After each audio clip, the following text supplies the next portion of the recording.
Hello, everybody. Another one from the collection.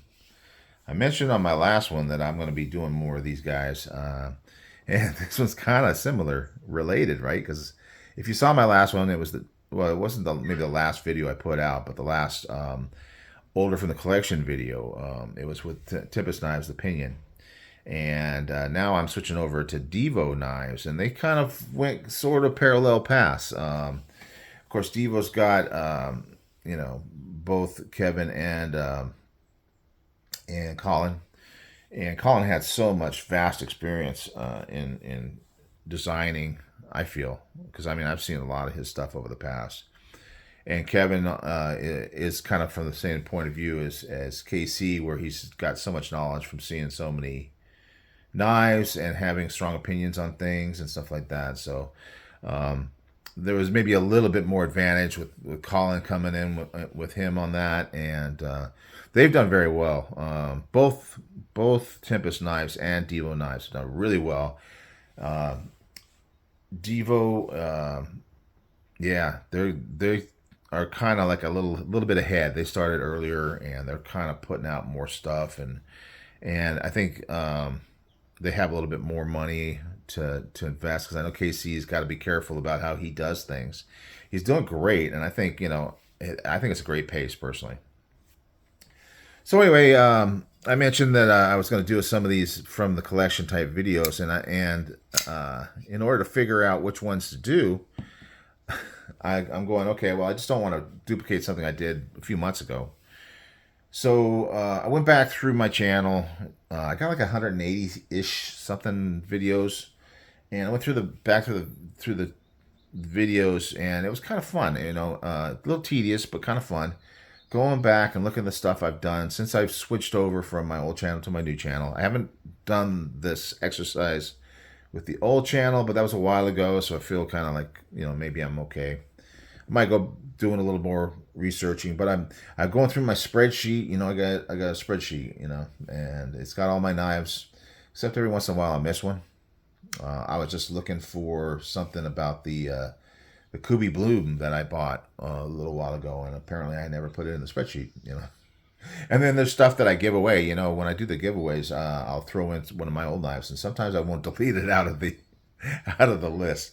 So it's a lot of work, but for me to keep track of stuff, it's important. And so I at one point had kind of done this, and then I kind of lost that data out of the spreadsheet because I switched it to something else. It's a long story, but so I went back through and I started flagging all the ones that I've done individual videos on. And so I found the ones that I haven't done individual videos on before. This is probably a lot more than you really want to know, but this is kind of to show that I do spend time. I know I don't edit my videos, and I don't edit my videos. If you watch them, if you know anything about making videos, certainly you know it. Very little editing. I got noise in the background, from neighbors, and I just let it run. Sorry about that, but I do spend time trying to think about what I want to do with my videos. Now, when I'm buying like crazy, like after Blade Show for a good, decent time, normally, I'm good. I got lots of stuff to show. And then when I'm buying, things are coming in. But ever since I started this new channel, I've upped my number of videos a week. And so, yeah, I have to come up with other things. Preference videos, I'm probably due to do another one of those. Got my Faulkner 5 where I'm, it's kind of like this where I'm doing individual knives, and I'm usually like showing the knife from last week and showing what I'm going to carry next week, that kind of thing. Anyway, I am just not even talking about the knife. I should probably edit this one. I should probably turn it off and start all over, but that's not my style. So I apologize if it bugs the heck out of you. I'm not doing it for that reason. I'm going to have to shut this door though, so I'm going to pause. Okay, now, hopefully that'll reduce some of the neighbor noise. Okay, so this one is the Mash. I get confused with this one and the Buzz sometimes. Prices are different ranges for sure. This is one of the more budget knives from Divo. Divo, mash is 135. So yeah, it's up there. It's up past the budget range for me. What we are seeing is 14C28N, but we are also seeing titanium on the handle scales. So, that's going to add some cost. It's got a hollow grind, which is nice. We really like hollow grinds. I mean, I do. I think most people are fond of them. If you like slicey knives, hollow grinds are good. You don't really see a lot of people say, "Oh man, I wish that was a flat grind and not a hollow." I'm sure there's people out there. There is somebody out there for every type of thing. There's a lot of going back and forth on tip up, tip down, and the majority of people have kind of gone that way. That's why most of my knives are tip up, and I've gotten so used to it that it ends up being a preference. But I mean, I'm not like, gonna say as God intended or anything like that. Some people will say that. They'll say that about right-handed versus left-handed too. I think that's a little extreme, guys. I think God wasn't coming down and saying that. So, but it's what I'm used to. So it can be awkward, but then I can get used to something new. I mean, why not try to learn some new tricks? This guy, the buzz does go over the top, and this one kind of has that kind of flow here. But yeah, it's not for opening. It's really just a thumb. It doesn't even work as a thumb ramp, really.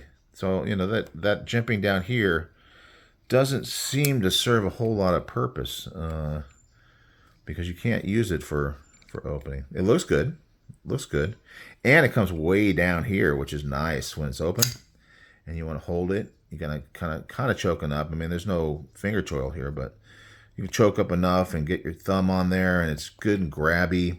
Oh, another reverse Tonto, my new favorite blade shape. Actually, probably my favorite is a drop point, maybe a spear point. But yeah, I mean, I do like what I call a reverse Tonto. A lot of people call it like a modified sheep foot, but the differentiating factor is this is more like a clip, like a straight cut down, and I think it looks really good. I like a knife with a little bit of belly too. I mean, Warncliffe knives have their place for sure, but I do like a little bit of belly, and I do like a hollow grind. So this one's hitting all the buttons, and it's not like over $200. A lot of the Divo stuff is up up higher, 200 to 300 and plus. But it does give you that titanium, nice little design there. It looks really nice.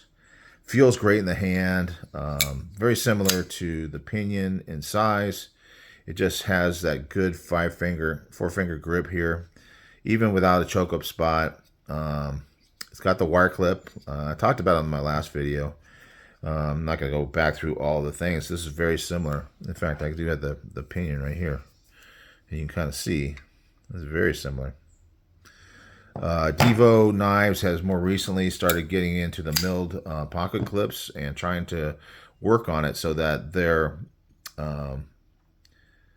interchangeable between knives, which is kind of cool. They're kind of thinking outside of the box. It's really nice. This obviously is going to have reversible, kind of like KC, Divo, lefty EDC, right?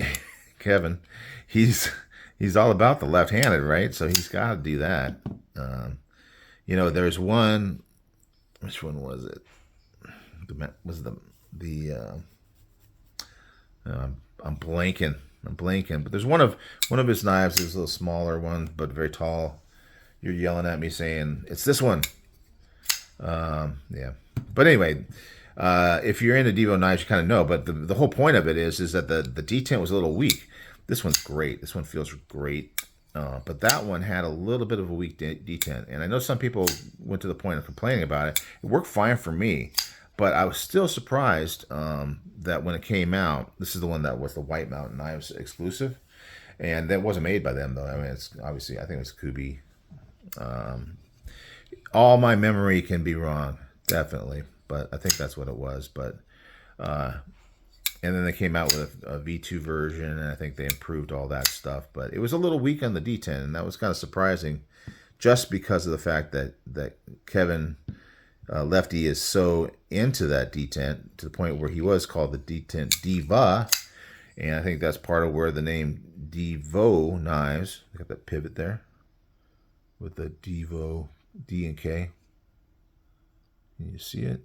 I don't know if it's focusing well enough, but if you've ever had them before, it's got the D and the K. Really cool. A lot of creativity. I mean, I don't even have stickers. So bad. I mean, it's just ridiculous. One of these days, I'll finally get past this mental whatever and get stickers and some kind of logo for my. It shouldn't be that hard. Logo for my channel, all that kind of thing. But I just don't. It's not my focus. It's not where I'm focused in. Maybe I need more focus. But what was I thinking about this one? It's got the inset liner. Again, so similar to the pinion.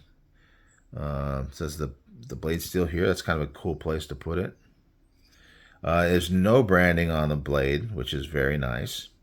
Obviously, he's going to put all T8s. I'm sure, yeah, the Tempest is the same way. I didn't talk about that in the video, but the same way. Nice back spacer here. Just a sleek, beautiful knife. Great to fidget with. It doesn't have the flipper. And again, that's kind of one of the things that I really like. And I understand that it's not what everybody likes, but I do. For what it's worth. I'm not trying to rub it in or anything. What do we got? We're going to measure some stuff. Maybe we'll get this one in under 20 minutes. So 4-inch handle. As long as I got like that inner grip area of at least 3.5, I'm good. But even that inner grip, if you count the high point here and the high point here, is like 3 3/4. So yeah, it works really well. So like I say, it just feels good in the hand. The blade length, 3 1/4 again. That's like the pinion, very similar. Sharpened edge, so like 3 1/8 maybe. Depends on if you want to roll it around or whatever. But yeah, it's about 3 1/8. This one does have a nice sharpening choil, although the ricasso, the area is the ricasso or the plunge. The plunge grind is very gradual, so it almost ends close to where the blade is. It's interesting. This is that battle. I mean, you don't want to take up too much of the knife, right?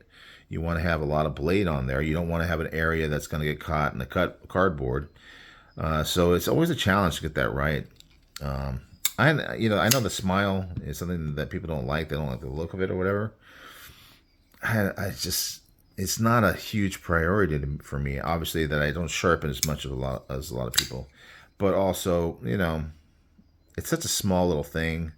Some people just really get in those little details, and there's nothing wrong with that. But for me, I'm not as worried about it. I want it to cut well.